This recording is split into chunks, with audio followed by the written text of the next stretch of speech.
नमस्कार, मैं हूं संतोष। सिटी न्यूज वैन रीवा की सांध्यकालीन समाचार सेवा में आपका स्वागत है। प्रस्तुत हैं आज की मुख्य खबरें। गिनीज वर्ल्ड रिकॉर्ड से सम्मानित महिला शेफ लता टंडन हुई पति के प्रताड़ना की शिकार। केंद्र सरकार की नीतियों के विरोध में श्रमिक संगठनों सहित बैंक एवं डाक कर्मी रहे हड़ताल पर। दिन दहाड़े महिला के साथ स्कूटी सवार दो नकाबपोश बदमाशों ने दिया लूट की घटना को अंजाम। खबरें अब विस्तार से। वर्ष 2019 में गिनीज वर्ल्ड रिकॉर्ड से सम्मानित महिला शेफ लता टंडन हुई घरेलू कलह का शिकार। पति मोहित टंडन के खिलाफ मारपीट सहित मानसिक प्रताड़ना को लेकर सिविल लाइन थाने में दर्ज कराई एफआईआर, लगाए कई गंभीर आरोप। आपको बता दें कि Guinness book of world record से सम्मानित लता टंडन हुई पति के प्रताड़ना की शिकार। बीच सड़क पर पति मोहित टंडन के द्वारा गाली गलौज एवं मारपीट करने का लगाया है आरोप। पति के खिलाफ मामला दर्ज कराने सिविल लाइन थाना पहुंची लता टंडन। हाल ही में गिनीज वर्ल्ड रिकॉर्ड से सम्मानित हुई महिला शेफ लता टंडन के साथ मारपीट एवं गाली गलौज का मामला सिविल लाइन थाने पहुंचा है। आपको बता दें कि वर्ष 2019 में लगातार 87 घंटे 45 मिनट कुकिंग कर वर्ल्ड रिकॉर्ड बनाने वाली रीवा की शेफ लता टंडन घरेलू हिंसा का शिकार हो गई हैं। गिनीज बुक में नाम दर्ज कराने वाली महिला लता ने रविवार को थाने पहुंचकर अपने पति के खिलाफ सिविल लाइन थाने में एफआईआर दर्ज करवाई है। लता ने कहा कि उसके पति मोहित टंडन का किसी दूसरी महिला से अफेयर चल रहा है, जिसके कारण उसको पिछले 4 महीनों से प्रताड़ित किया जा रहा है। उससे जबरिया तलाक मांगा जा रहा है, लेकिन उसने तलाक नहीं दिया और रिपोर्ट दर्ज कराई है। मीडिया से चर्चा के दौरान लता ने बताया कि उसकी शादी 17 साल पूर्व हुई थी। साल भर पूर्व तक सब कुछ ठीक ठाक चल रहा था। जब उसके पति मोहित टंडन की दूसरी महिला से चक्कर शुरू हुआ, तब उसे प्रताड़ित किए जाने लगा। लता ने बताया कि जब उसे इस बात की जानकारी हुई तो परिजनों से मिलकर उन्हें समझाने का काफ़ी प्रयास किया, लेकिन वो तलाक पर ही अड़े हैं। 4 महीने से उसको काफ़ी अश्लील बातें करते हुए धमकी भी दी जा रही है। लता ने कहा कि वो पढ़ी लिखी औरत है, जब उसके साथ ऐसा हो सकता है तो किसी और की बात ही क्या करें। हम आपको बता दें कि अब तक जो मामला निकल कर सामने आया है, उससे ये प्रतीत हो रहा है कि लता टंडन ने अपने काबिलियत के बल पर भले ही Guinness book of world record में हजारों प्रतिद्वंदियों को पछाड़कर अपना नाम दर्ज कराया है, लेकिन आज अपने ही परिवार से हारती हुई नजर आ रही हैं। आपको बता दें कि इसके बाद आज सिंधी सेंटर पंचायत के अध्यक्ष सरदार प्रहलाद सिंह के नेतृत्व में समाज के लोगों के साथ पीड़ित महिला लता टंडन ने पुलिस अधीक्षक कार्यालय पहुंचकर एडिशनल एसपी शिव कुमार वर्मा से घटना के संबंध में सारी जानकारी देते हुए कठोर कार्यवाही की मांग की है। प्रस्तुत है महिला शेफ लता टंडन एवं एडिशनल एसपी शिव कुमार वर्मा से प्राप्त जानकारी के अंश। क्या घटना हुई है अभी, क्या आपके साथ मारपीट हुई? घटना ये हुई भैया कि मैं आज अपने घर अपने ससुराल गई खत्री निवास, और मैंने घंटी बजाई। मेरे हस्बैंड निकले। मैंने बोला आइए आराम से शांति से बैठ के बात करते हैं। तो उन्होंने पहले तो मुझे घर से बाहर निकाला और सड़क पे मेरे साथ बहुत गंदा व्यवहार किया, बहुत अश्लील शब्द बोले, बहुत ही गंदे शब्द जो एक महिला नहीं सुन सकती अपने खिलाफ। बहुत देर तक समझाने की कोशिश की उन्होंने, बहुत गंदी गंदी हरकतें की। गाड़ी पे लात मारने से लेके मुझे बहुत सारी अश्लील बातें कही मुझे कि तुम ये करती हो वो करती हो, ये सारी चीज़ें वाली बात हो रही थी। कोशिश की मैंने, ये लगभग 4 महीने से ये बर्दाश्त कर रही हूँ मैं। 17 साल की मेरी शादीशुदा ज़िंदगी है। कई बार मेरे साथ फिज़िकली मुझे बीट किया गया है कमरे के अंदर। मैंने कुछ नहीं बोला, एक महिला होते हुए भी बर्दाश्त किया। बच्चा है मेरे पास 15 साल का, बर्दाश्त किया क्योंकि इज़्ज़त वाले घर के बच्चे हैं हम लोग। कोशिश की हमने कि हर चीज़ छुपी रहे, लेकिन यह बढ़ता चला गया। 4 महीने पहले एक्स्ट्रा मैरिटल अफेयर का पता चला इनके किसी महिला के साथ। मैंने खुद देखा इनको जब धमकाया गया कि भाई आप ये क्या कर रहे हो। परिवार ने भी साथ नहीं दिया, सबने समझाने की कोशिश की, तो ये बढ़ती चली गई बात। बदतमीज़ियाँ बढ़ती चली गई, अश्लील बातें बढ़ती चली गई, धमकाना बढ़ता चला गया। मैं ये कर दूंगा, तुम्हारे करियर को तबाह कर दूंगा, बच्चे को इस्तेमाल कर रही हो तुम, मेरी प्रॉपर्टी हड़पना चाह रही हो तुम, मुझे धमका रही हो तुम, मुझे मारना चाहती हो, मैं सुसाइड नोट लिख रहा हूँ तुम्हारे अगेंस्ट, मैं सुसाइड कर लूँगा। इस तरह की गंदी गंदी हरकतें मेरे साथ। ओवरऑल मेंटल टॉर्चर इसलिए किया जा रहा था कि इनको चाहिए तलाक मुझसे और मैं तलाक नहीं देना चाहती हूँ। आपका किस बात का विवाद चल रहा है उनसे, आखिर ऐसी क्या वजह है? एक्स्ट्रा मैरिटल अफेयर चल रहा है मेरे पति का। इस बात का विवाद है कि वो चाहते हैं मुझसे तलाक और मैं तलाक नहीं दूंगी। आज किसने की मारपीट भी की गई आपके? धक्का दिया गया, घर से बाहर निकाला गया और पूरी तरीके से गंदी अश्लील रखेल हो तो इसके साथ सोई हो, उसके साथ इस तरह के गंदे भद्दे बातें की गई है मुझसे। फैमिली से सिर्फ मारना पीटना सब कुछ नहीं होता, इस तरह के अश्लील शब्द आपने मुझसे बोले हैं, आपने- ये कहीं ज़्यादा गंदी यही चीज़ है। सास ससुर से बात हुई आपकी किसी से? कोई नहीं था घर में उस समय। जब से ये बात हुई है मेरे ससुर ने, मेरे परिवार ने मुझसे बात करने की कोशिश नहीं की है। वो कहीं ना कहीं अपने बेटे के पक्ष में खड़े हैं, जो कि गलत है। अभी कहाँ है हस्बैंड आपके? घर पे होंगे, मैं उनको घर पे ही, जब मैं थी तब जब मैं निकली तो घर पे ही थे वो। अभी आप क्या चाहते हैं, क्या करना है? मैं FIR करूंगी उनके खिलाफ, क्योंकि मैं इज्जतदार घराने की लड़की हूँ। बर्दाश्त कर चुकी, कई कोशिशें कर चुके हम, हमारा परिवार कई तरह की कोशिशें कर चुके, सब कुछ ठीक हो जाए, लेकिन मैं आज FIR करूंगी और मैं चाहती हूँ उनको कड़ी से कड़ी सज़ा दी जाए, कड़ी से कड़ी। मेडिकल कॉलेज रीवा के HOD की संदिग्ध परिस्थितियों में हुई मौत, टॉयलेट में पड़ी मिली चिकित्सक की लाश। मेडिकल कॉलेज रीवा के डॉक्टर कॉलोनी में आज उस वक्त हड़कंप मच गया जब कॉलोनी में रहने वाले फार्माकोलॉजी विभाग के विभागाध्यक्ष प्रोफेसर डॉक्टर भूपेंद्र राय का शव सरकारी आवास के टॉयलेट में पड़ा मिला। आपको बता दें कि घटना की जानकारी उस वक्त हुई जब डॉक्टर के आवास में दूध देने पहुंचे दूध वाले की डॉक्टर की लाश देखकर चीख निकल गई। दूध वाले की चीख सुनकर कॉलोनी में रहने वाले आस पड़ोस के लोग भी मौके पर पहुंच गए और सूचना पुलिस को दी गई। घटना की खबर लगते ही पुलिस FSL टीम के साथ मौके पर पहुंची और घटनास्थल का निरीक्षण करते हुए घटना की जानकारी जुटाते हुए मामले की पड़ताल शुरू कर दी है। डॉक्टर की मौत कैसे और किन परिस्थितियों में हुई ये अभी स्पष्ट नहीं हो सका है। जानकारी के मुताबिक डॉक्टर कॉलोनी में रहने वाले डॉक्टर भूपेंद्र राज श्याम शाह मेडिकल कॉलेज रीवा में फार्माकोलॉजी विभाग के विभागाध्यक्ष बताए जाते हैं। बताया गया है कि रोजाना की तरह आज सुबह डॉक्टर आवास पर दूध देने वाला जब दूध देने पहुंचा तो उसने बाहर से आवाज लगाई, लेकिन जब अंदर से जवाब नहीं मिला तो दरवाजा खुला पाया, जिस पर उसने अंदर जाकर देखा तो डॉक्टर की लाश टॉयलेट में पड़ी हुई थी। डॉक्टर की लाश देखते ही दूध वाले ने शोर मचाया तो आसपास के लोग एकत्रित हो गए और सूचना पुलिस को दी गई। स्थानीय डॉक्टर कॉलोनी के लोगों की माने तो डॉक्टर भूपेंद्र राज अपने सरकारी आवास में अकेले ही रहते थे। उनकी मौत कैसे हुई ये अभी साफ नहीं हो सका है। पुलिस ने घटनास्थल का निरीक्षण करने के बाद शव को PM के लिए अस्पताल भेज दिया है। पुलिस का कहना है कि PM रिपोर्ट आने के बाद ही डॉक्टर की मौत का सही कारण स्पष्ट होगा। आइए सुनते हैं इस घटना के संबंध में एडिशनल SP शिव कुमार वर्मा से प्राप्त जानकारी के अंश। हाँ, ये डॉक्टर कॉलोनी में एक कैंपस के अंदर ही हमारे डीन साहब का फ़ोन आया था मेरे पास। उन्होंने बताया था कि इस तरह से एक डॉक्टर साथी उनके जो बाथरूम में मृत अवस्था में पड़े हुए हैं। उस बात पर से थाना प्रभारी अमैया को निर्देशित किया गया। थाना प्रभारी अमैया अपने पूरे बल के साथ वहाँ पहुँचे। FSL के अधिकारियों को भी बताया गया, वो भी कर्मचारी वहाँ पहुँचे थे। उन्होंने जाँच कर ली मौके पर और शव को मर्चुरी में अभी रखवा दिया गया है। PM की कार्रवाई और आगे की कार्रवाई, जाँच कार्रवाई सब प्रचलन में है। अभी मौत के संबंध में स्पष्ट तथ्य नहीं है, लेकिन प्रथम दृष्टया ऐसा पता लग रहा है कि कोई दूध वाला जब गया, जब उन्होंने दरवाज़ा नहीं खोला तो फिर दूध वाले ने दरवाज़ा खोला तो वो बाथरूम में पड़े हुए थे। 2 दिवसीय देशव्यापी हड़ताल, बैंक, डाकघर सहित शासकीय कार्यालयों में जड़े ताले, आंदोलन में हुआ रीवा।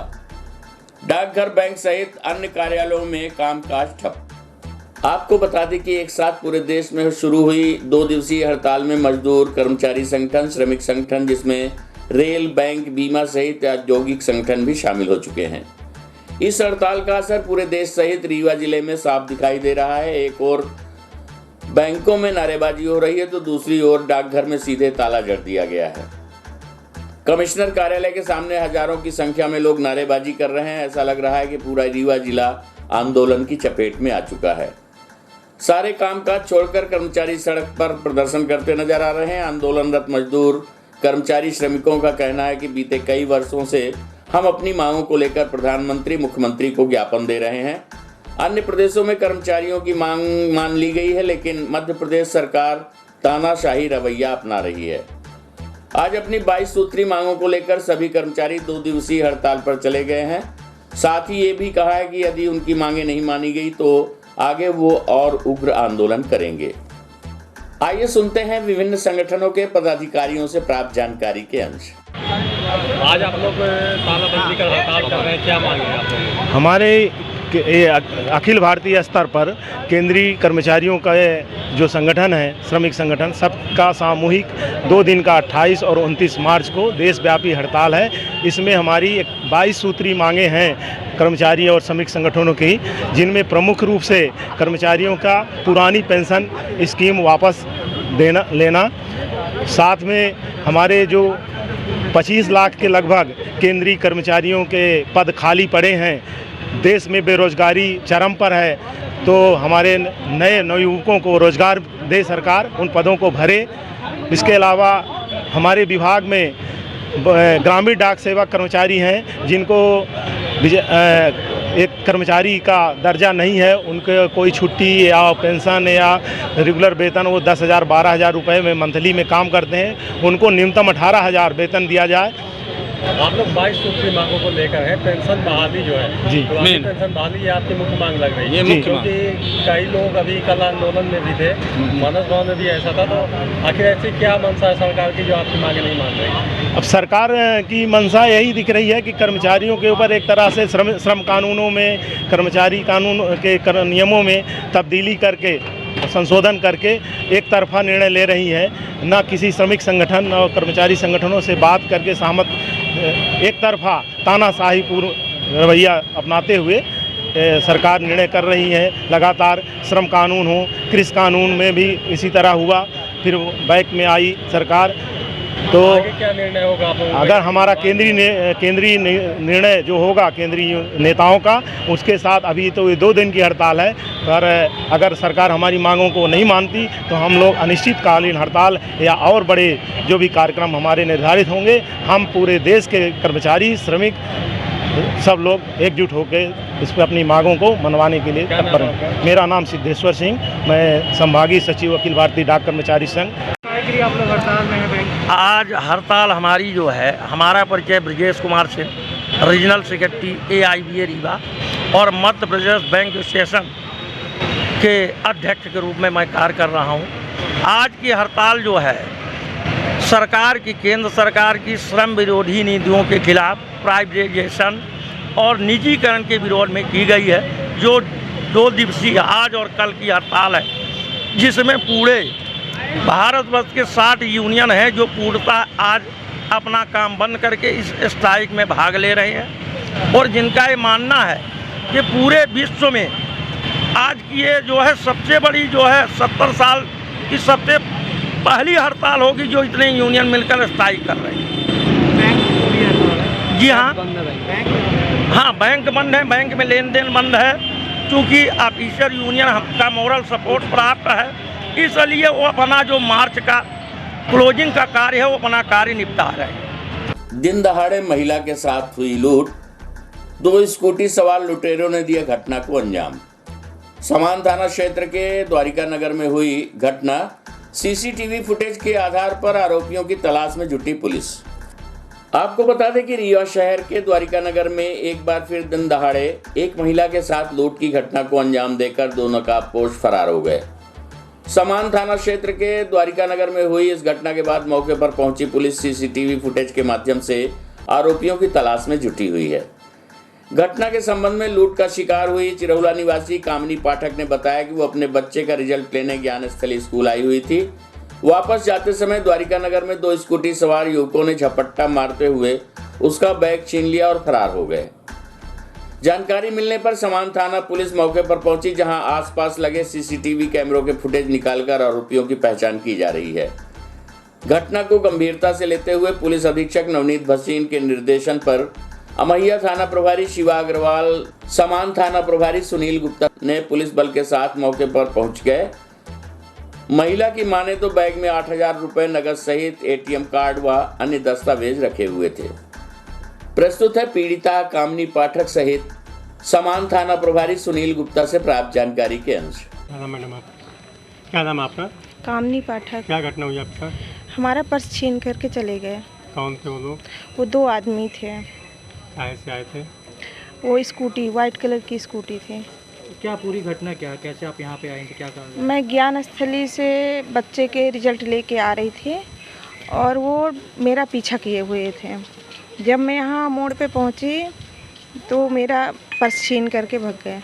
कितना रुपए क्या क्या था उसमें? उसमें 8,000 रुपये थे और ATM कार्ड था, थोड़ा बहुत और सामान पड़े थे। पुलिस आई है, अभी जांच कर रही है। पुलिस राउंड वाली पुलिस तुरंत ही आ गई थी, 15 मिनट बाद में आई है और फिर उसके बाद चौकी में जाके अमहिया चौकी में रिपोर्ट लिखाए हैं, तब वो आए। तो कहे में थे इन लोग? हाँ, बदमाश। वो स्कूटी, वाइट कलर की स्कूटी थी। सर अभी एक महिला के साथ लूट की घटना हो गई थाना क्षेत्र में, क्या मामला है? द्वारिका नगर में एक महिला से बैग छीनने की घटना हुई है और लगभग 8,000 रुपये उसमें बता रही थी। रिपोर्ट थाने में करा रही हैं और पुलिस तलाश कर रही है। सर अभी जो चीज़ें देखने में मिली, आपने CCTV भी देखा, कुछ पहचान हुई क्या आरोपी की? CCTV से पहचान की कोशिश की जा रही है। उसमें सफ़ेद रंग की स्कूटी है, उसमें 2 लड़के मुंह बांधे हुए हैं, उनकी तलाश पुलिस कर रही है। पुलिस ने पकड़े शातिर चोर, कई चोरियों का हुआ खुलासा, गिरोह के अन्य सदस्य फरार, तलाश जारी। एक साथ 2 स्थानों में नकाबपोश चोरों ने की थी वारदात, कई अन्य चोरियों का भी हो सकता है खुलासा। आपको बता दें कि शहर के समान थाना क्षेत्र में 4 दिन पूर्व हुई चोरी का पुलिस ने खुलासा कर दिया है और वारदात को अंजाम देने वाले एक आरोपी को गिरफ्तार कर लिया है, जबकि उसके अन्य साथी फरार हैं, जिनकी तलाश पुलिस कर रही है। आपको बता दें कि समान थाना क्षेत्र अंतर्गत बीते बुधवार एवं गुरुवार की दरमियानी रात को करीब 1:30 बजे Digitek group training and service दुकान पर ताला तोड़कर अज्ञात चोरों ने चोरी की वारदात को अंजाम दिया था। चोरों ने काउंटर में रखे 25,000 रुपए नगद सहित अन्य सामान भी पार कर दिए थे। इन्हीं अज्ञात चोरों द्वारा उसी बिल्डिंग में गीतांजलि ज्वेलर्स में चोरी की घटना के प्रयास में चैनल गेट तोड़कर दुकान का ताला तोड़ने का प्रयास किया, लेकिन सफलता नहीं मिली।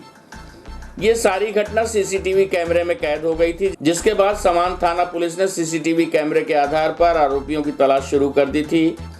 इस बीच पुलिस को मुखबिर से सूचना मिली कि घोगड़ निवासी यासीन खान ने रेहान रजा अंसारी निवासी पचमठा के साथ मिलकर चोरी की इस घटना को अंजाम दिया है, जिसके बाद पुलिस ने रेहान रजा अंसारी को गिरफ्तार कर लिया है, जबकि यासीन खान फरार हो गया है।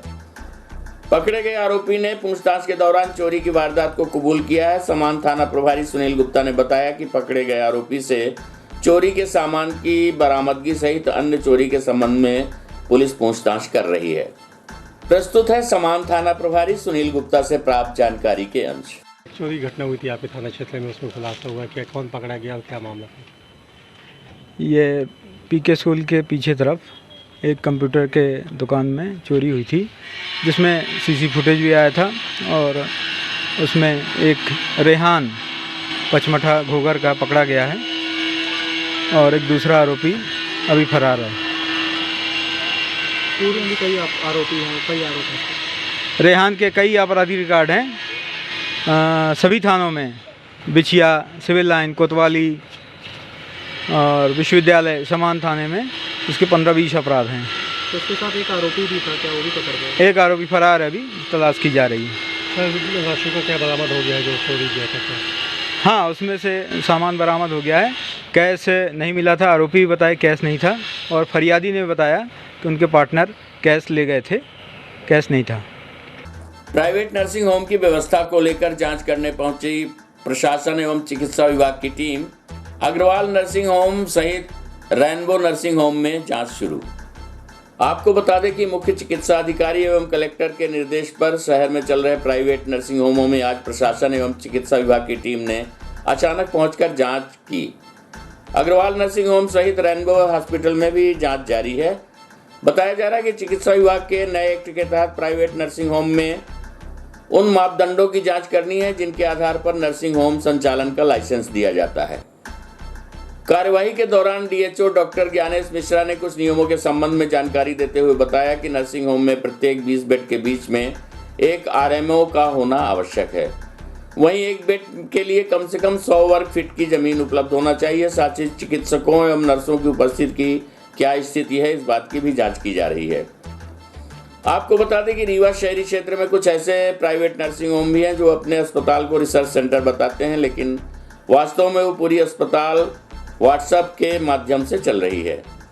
जहां चिकित्सकों की उपस्थिति का पैसा मरीज के परिजनों से हर बार 2000 तक जोड़े जा रहे हैं। हालांकि इस संबंध में जानकारी लेने पदाधिकारियों ने कहा कि शहर के सभी प्राइवेट नर्सिंग होम की जांच होगी, लेकिन देखना यह है कि वास्तविक कार्यवाही हो पाती है या फिर केवल खानापूर्ति कर कार्यवाही को रोक दिया जाएगा। इस कार्यवाही के दौरान नायब तहसीलदार यतीश शुक्ला सहित डॉक्टर अंकिता शर्मा, डॉक्टर सुधाकर पांडे एवं डॉक्टर ज्ञानेश मिश्रा सहित अन्य अधिकारी मौजूद देखे गए।